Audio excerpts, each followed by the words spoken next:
आप सब ने अक्सर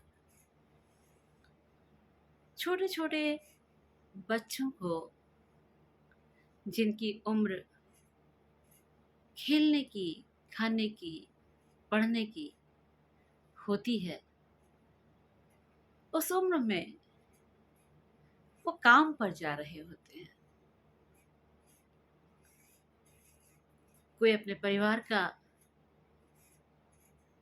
परिवार को संभालने का बीड़ा उठा लेता है, कोई अपनी जिंदगी की मजबूरियों से लड़ता दिखाई देता है। आपने अक्सर ढाबों पर बर्तन धोते हुए बच्चों को देखा होगा, चौराहों पर छोटे छोटे नन्हे नन्हे हाथ भीख मांगते हुए दिखाई पड़ जाते हैं।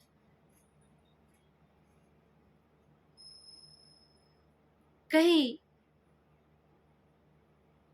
वो बड़े ही विनम्र से, दयालुता से भरपूर, करुणामयी रूप में दिखाई पड़ते हैं। अक्सर वो आवाजें सुनी होंगी, अरे छोटू ये काम कर देना जरा। कानून तो बना हुआ है, कानून कहता है कि 14 साल से कम उम्र के बच्चों से काम कराना कानूनी तौर पर अपराध है, सजा का निर्धारण भी है, सब कुछ है। लेकिन उसके बावजूद भी हमें इर्द गिर्द अपने ये नन्हे मुन्नों की झलकियां दिखाई ही पड़ती हैं। कहने को तो एआई, आर्टिफिशियल इंटेलिजेंस ने दुनिया की रूपरेखा बदलनी शुरू कर दी है। बहुत ऊंचाइयों पर हम पहुंच रहे हैं।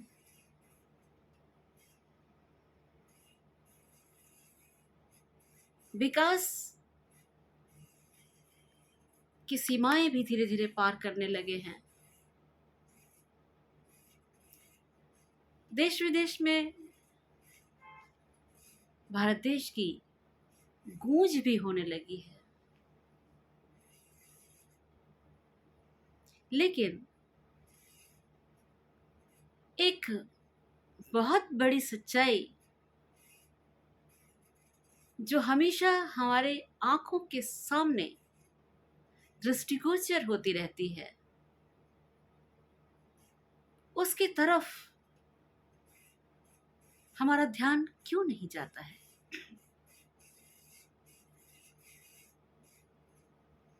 जब ये छोटे छोटे बच्चे चौराहों पर भीख मांग रहे होते हैं, तो क्या उनको स्थापित करने के लिए, उनकी गणना करने के लिए कुछ किया नहीं जा सकता? इतने एनजीओस खुले हुए हैं, सब कुछ है, फिर ये आखिरकार काम करते हुए, भीख मांगते हुए हमें क्यों दिखते हैं?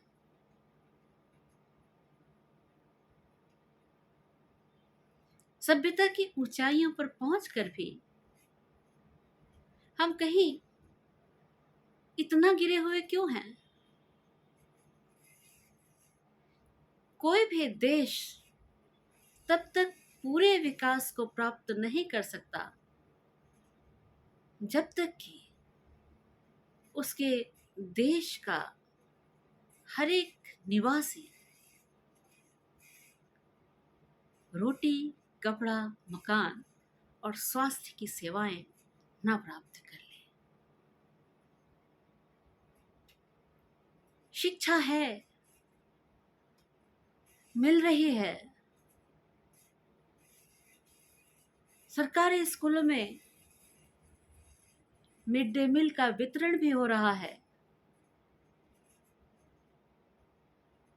कहने को बच्चे खूब पढ़ भी रहे हैं, पर क्या कभी हम ये जानने की कोशिश करते हैं कि एक तरफ ये बच्चे कभी पढ़ने नहीं आते थे और अब यदि आते हैं तो माँ बाप ये सोचते हैं कि चलो कम से कम मिड डे मील के खातिर उसका पेट तो भरेगा।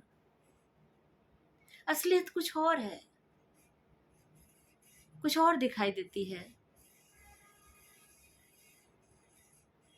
यदि शिक्षा की वो प्रगति होती,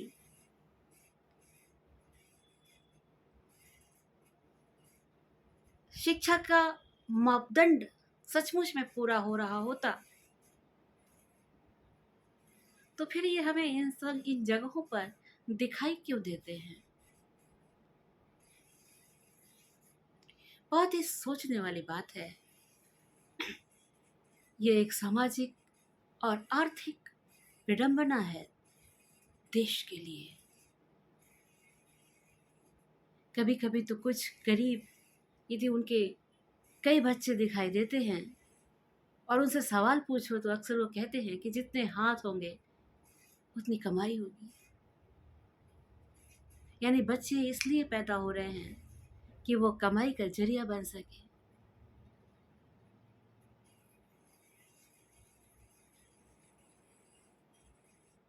जो कुछ हमें दिखाई दे रहा है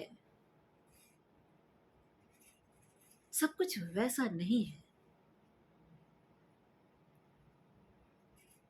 कहीं एक झीना सा आवरण है जिसको उठाकर हमें सही तौर पर दूसरी तरफ झांकने की जरूरत है, आवश्यकता है।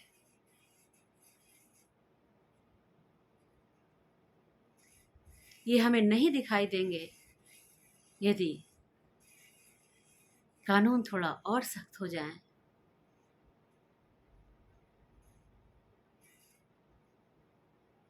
अक्सर मैंने देखा है कि एक तरफ ये बच्चे भीख मांग रहे होते हैं और झुंड होता है इनका, ये नहीं कि एक आध होते हैं, झुंड के झुंड होते हैं ये। पुलिस वाले भी खड़े होते हैं, ट्रैफिक पुलिस भी होती है।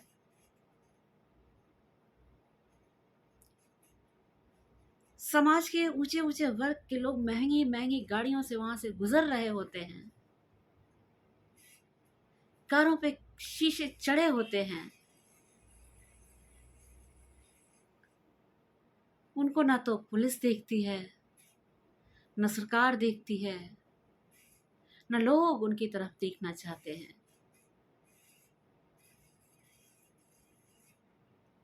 और देखें भी कैसे? यदि सरकार और पुलिस इस चीज पर नजर नहीं डालती है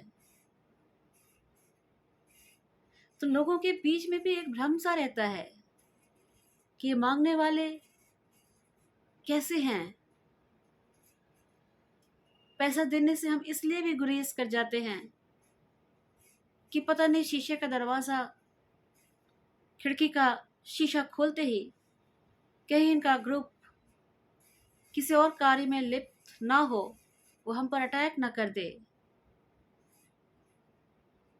दया भावना मन के अंदर भरी रहती है, लेकिन एक भय जो आगे बढ़ने नहीं देता है। तो कहाँ क्या कमी है,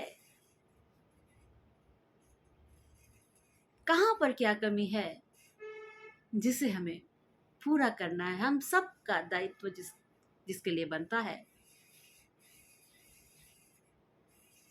कि इन्हें भी रोटी मिले, 2 जून की रोटी मिले, पहनने के लिए कपड़े मिले, जिससे वो अच्छी तरह से अपना तन ढक सके, कुछ उनके रहने की स्थायी व्यवस्था हो जाए, और शिक्षा की पूरी देखभाल हो कि हर घर का बच्चा शिक्षा लेने जा रहा है या नहीं लेने जा रहा है। नहीं लेने जा रहा है तो क्या कारण है, उन कारणों को दूर करना सभ्य देश, विकसित देश और सभ्य समाज का काम है। वरना वो प्रगति किस काम की, किस काम की वो प्रगति जिसमें देश की आधी आबादी इस अवस्था से गुजर रही है। इस संदर्भ में राजेश जोशी जी की एक कविता जो हमारे मन को द्रवित कर जाती है, हृदय को स्पर्श कर जाती है, जो हमें बहुत कुछ सोचने के लिए मजबूर कर देती है, उस कविता को मैं आप तक पहुंचाना चाहती हूं, जिसे आप ध्यानपूर्वक सुने और कविता में से यदि कोई सार तत्व आप ग्रहण कर सकते हैं और थोड़ा सा भी भाव यदि आप उसमें से समझ लेते हैं तो कवि का जो लेखन है वह कहीं ना कहीं सार्थकता को प्राप्त करेगा।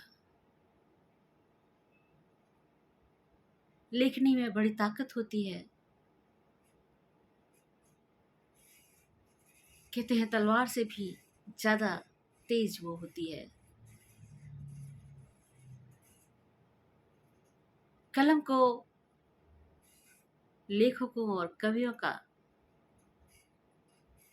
सिपाही भी कहा गया है। ये कलम के सिपाही होते हैं जो अपनी लेखनी से दुनिया के रूप स्वरूप का भी परिवर्तन कर देते हैं। तो आज मैं आपके समक्ष राजेश जोशी जी की कविता पढ़ने जा रही हूँ। आप ध्यानपूर्वक और धैर्यपूर्वक इसे सुनने की भरपूर कोशिश कीजिएगा और आपने जो इससे समझा, जो अपने मन की गहराई में उतारा या उतारेंगे, उसे यदि हम तक पहुंचाने की कोशिश करेंगे तो हमारा काव्य पठन भी सार्थक होगा। तो सुनिए राजेश जोशी जी की कविता, बच्चे काम पर जा रहे हैं। बच्चे काम पर जा रहे हैं। कोहरे से ढकी सड़क पर, कोहरे से ढकी सड़क पर बच्चे काम पर जा रहे हैं सुबह सुबह। कोहरे से ढकी सड़क पर बच्चे काम पर जा रहे हैं सुबह सुबह। वो सुबह जिसमें बच्चे अलसाए से होते हैं, उनकी नींद नहीं खुलती है। अच्छे अमीर घरों के लोग या थोड़ी भी समर्थता है जिनकी, अपने बच्चों को उठाते हैं, दूध पिलाते हैं, प्यार करते हैं, स्नेह देते हैं, थपकी देते हैं, बाल सहलाते हैं, गाल चूमते हैं, फिर बड़े स्नेह से उन्हें उठाते हैं। ऐसी उस सुबह में कुछ बच्चे ऐसे भी होते हैं जो कि काम पर जा रहे होते हैं।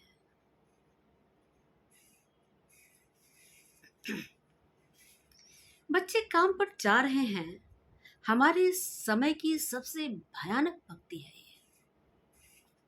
कविताएं तो बहुत होती हैं, पर यदि कोई लेखनी ये लिखती है कि बच्चे काम पर जा रहे हैं तो शायद काव्य की सबसे भयानक पंक्ति कही जाएगी। काव्य वो रस है जिसमें मिठास होती है, लेकिन जहाँ ये आपके हृदय को पीड़ा देती है, व्यथित होती है, करती है, वहाँ ये भयानक होने लगती है, भयानकता आ जाती है। तो ये सबसे भयानक पंक्ति है काव्य की कि बच्चे काम पर जा रहे हैं सुबह सुबह। भयानक है इसे विवरण की तरह लिखा जाना चाहिए इसे सवाल की तरह। और उससे भी ज्यादा भयानक है कि हम इसका विवरण देते हुए इसके बारे में लिख रहे हैं, दुनिया को बताने के लिए जो साक्षात लोगों को दिखाई पड़ रहा है, वो देखते हुए भी आंखें बंद किए हुए, और उनकी उन आंखों को खोलने के लिए हमें इस पंक्ति को लिखना पड़ रहा है। यह लिखे जाने से भी अधिक ज्यादा भयावह है, जहां हम चीज को देखते हुए भी अपनी आंख मूंद कर रखते हैं। ये सबसे भयानक चीज हो जाती है।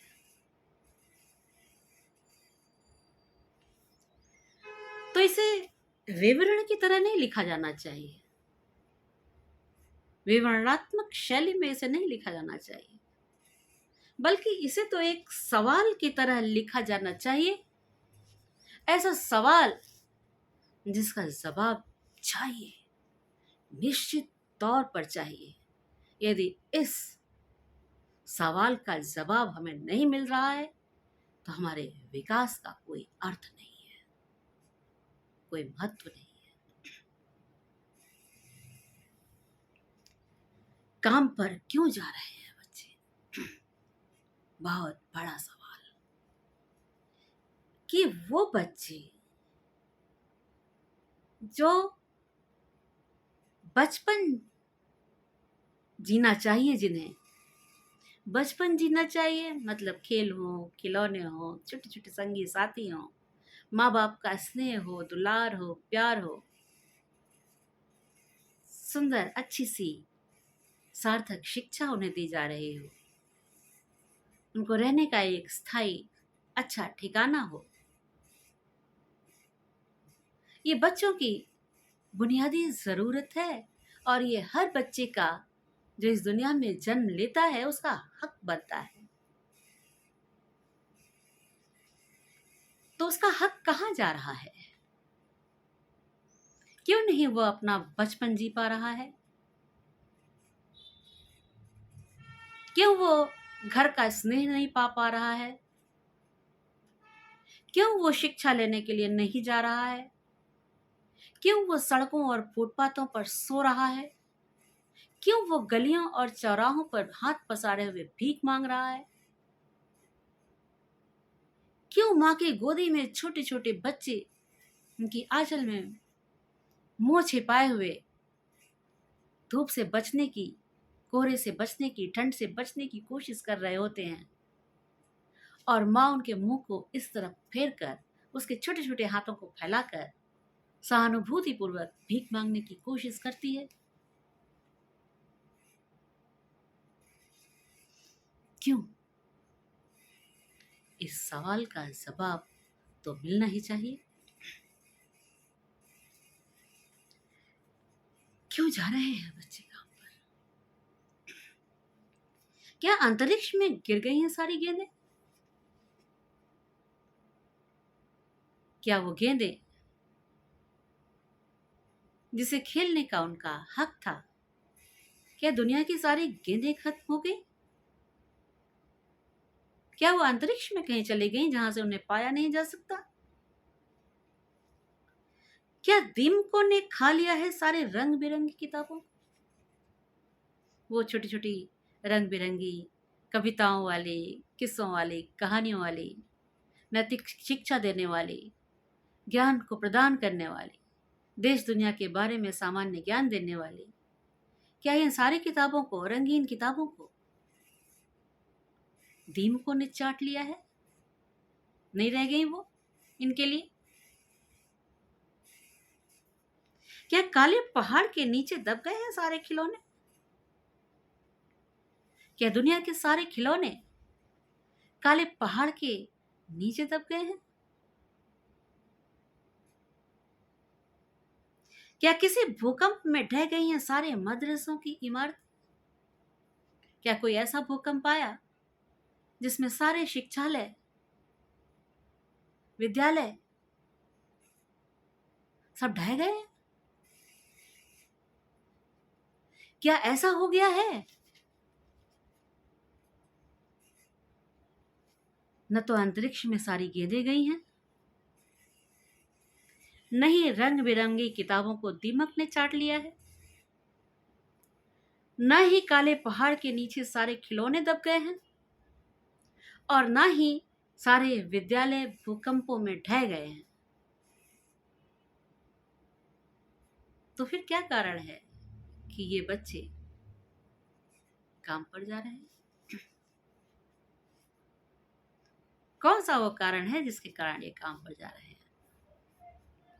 क्या सारे मैदान, सारे बगीचे और घरों के आंगन खत्म हो गए हैं एकाएक? ये घर आंगन जिसकी हम बात करते हैं, जिसमें ये किलकारियां मारते हैं, कूदते हैं, फांदते हैं, खेलते हैं, लड़ते हैं, झगड़ते हैं, मिलते हैं, कुट्टी होती है, मिल्ली होती है, क्या वो सब समाप्त हो गए, खत्म हो गए?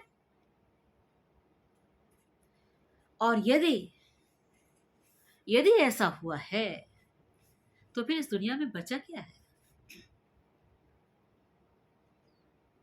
पहली बात तो ऐसा हुआ नहीं। और यदि हम ये मान लें कि ऐसा हो गया है तो फिर दुनिया में बचा ही क्या है? हम बड़े शान से कहते हैं कि हमारे बच्चे हमारे देश के भावी जीवन के कुशल सक्षम नागरिक बनेंगे, हमारे देश का वो भविष्य है, हमारे देश का वो झंडा फहराएंगे, ये हमारे देश को ऊंचाई पर ले जाएंगे। कौन से बच्चे? क्या वो गिनती के 1-2% जो कि शिक्षा यहां प्राप्त करते हैं और फायदा देने के लिए बाहर जाते हैं? क्या वही वही परसेंटेज है?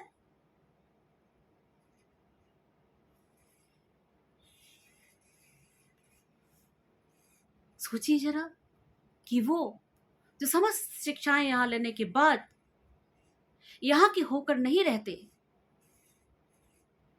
वो जहां पलते हैं, जहां पढ़ते हैं, जहां बढ़ते हैं, जहां की जमीन में मिट्टी में लोट लोट कर पोट पोट कर बड़े होते हैं, वो जो छोटा सा परसेंटेज है, सब कुछ पढ़ वढ़ कर यहाँ से सारे कहते हैं कि जैसे एक फल का रस होता है सब निकाल लेते हैं, और फिर जब नया पेड़ लगाने का, नए फलदार वृक्ष लगाने की बारी आती है तो वो फल देने के लिए बाहर जाते हैं।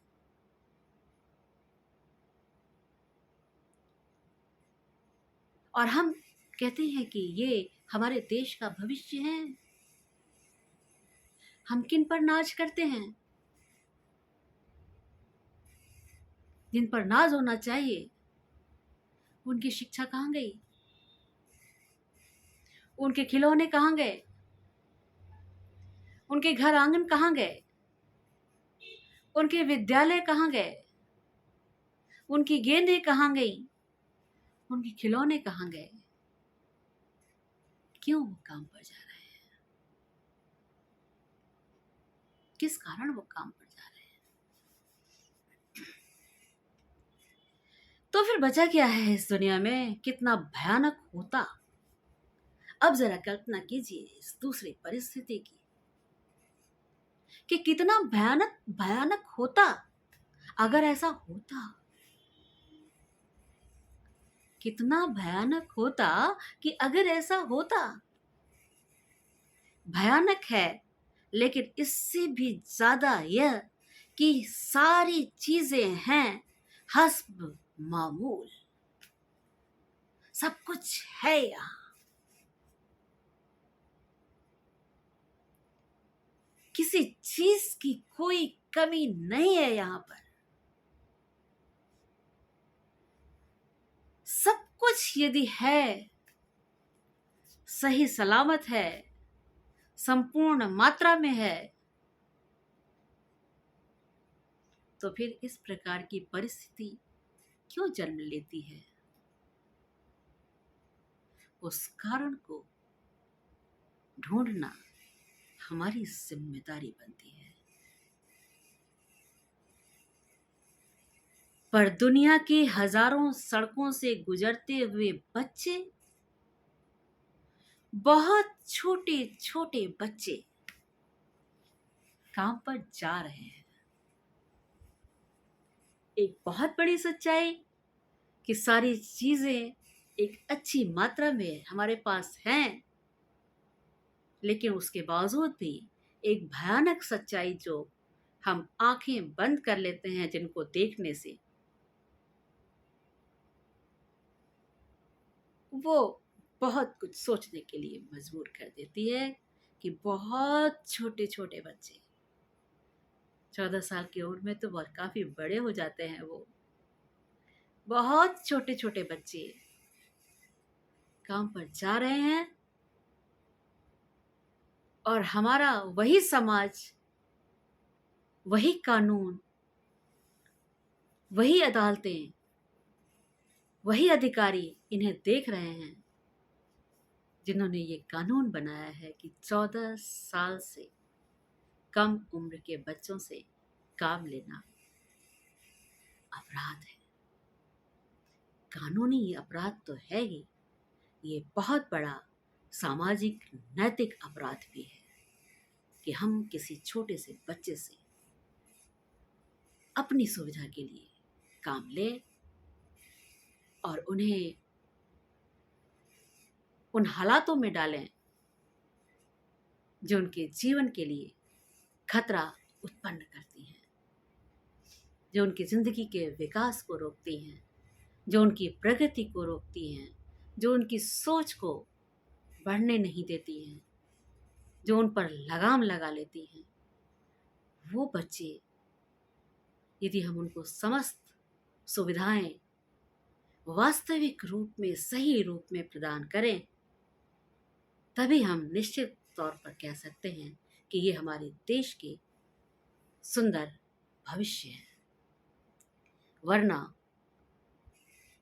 सिर्फ ये ख्वाबी आकलन होगा, सोच होगी। हमारे देश की सुरक्षा, हमारे देश का विकास, हमारे देश की प्रगति सब खतरे में रहेगी यदि छोटे छोटे बच्चे काम पर जाते रहेंगे और हम उनसे काम लेते रहेंगे। कानून अपनी जिम्मेदारी निभाए, प्रशासन अपनी जिम्मेदारी निभाए और हम अपनी जिम्मेदारी निभाएं। यदि ये सारी चीजें आपस में मिलकर कार्य करें तो ऐसा कोई भी कारण नहीं है कि छोटे बच्चों को काम पर जाना पड़ेगा। ऐसा कोई भी कारण नहीं है। हम उनके माँ बाप को प्रेरित करें, उत्साहित करें, पढ़ने का महत्व बताएं, शिक्षा का महत्व बताएं, जिससे कि वो उनसे काम ना लें, उनको काम करने के लिए ना भेजें। और वो बच्चे जो किसी कारणवश, मजबूरीवश अनाथ हो गए हैं या किसी अन्य मुसीबत के कारण कार्य कर रहे हैं या किसी भय के कारण काम कर रहे हैं, तो ये जानना बूझना भी हमारे देश के, हमारे प्रशासन के, हमारे कानून की जिम्मेदारी है। तो हम उम्मीद करते हैं कि राजेश जोशी जी की कविता आपके अंतर्मन को जरूर उद्वेलित करेगी और किसी भी छोटे बच्चे से काम लेने से पहले आप 1000 बार सोचेंगे कि क्यों हम काम ले रहे हैं इनसे, इनकी कौन सी उम्र है, इन्हें इस समय क्या करना चाहिए, क्या मिलना चाहिए। थोड़ा सा आगे बढ़कर थोड़ा सा कदम अगर हम बढ़ाएंगे तो ऐसी कोई सूरत नहीं है कि हम अपने देश का भविष्य वाकई में सुरक्षित कर लेंगे। आज इन्हीं शब्दों के साथ मैं अपनी वाणी को विराम देती हूँ। मैं पुष्पलता राय आपसे एक बार फिर से अनुरोध करती हूँ कि यदि आपने अभी तक हमारे YouTube चैनल को सब्सक्राइब नहीं किया है तो आप निश्चित तौर पर इसे सब्सक्राइब कर लें और हमें प्रोत्साहित करें, अपने कमेंट्स दें, बताएं क्या आपने ग्रहण किया, क्या आप चाहते हैं, क्या आपकी सोच है, आप किन किन विषयों पर और सुनना चाहते हैं, इससे हमें परिचित कराएं तो मेरे लिए भी आसानी होगी समाज को कुछ देने में। हमारा शिक्षक वर्ग है, हम अपने वाणी से, हम अपने वक्तव्यों से आपको प्रेरित करना चाहते हैं, प्रोत्साहित करना चाहते हैं समाज को एक नई दिशा देने के लिए। तो आज आपसे विदा लेते हैं। आप स्वस्थ रहें, अपनी समस्त जिम्मेदारियों का भली भांति निर्वहन करें, समाज और देश के विषय में सोचें, अपने जीवन को एक सही दिशा दें और दूसरों को भी प्रेरित करने की अपने अंदर शक्ति लाएं।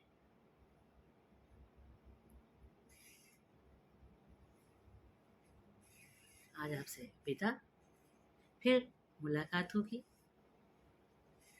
फिर बात होगी।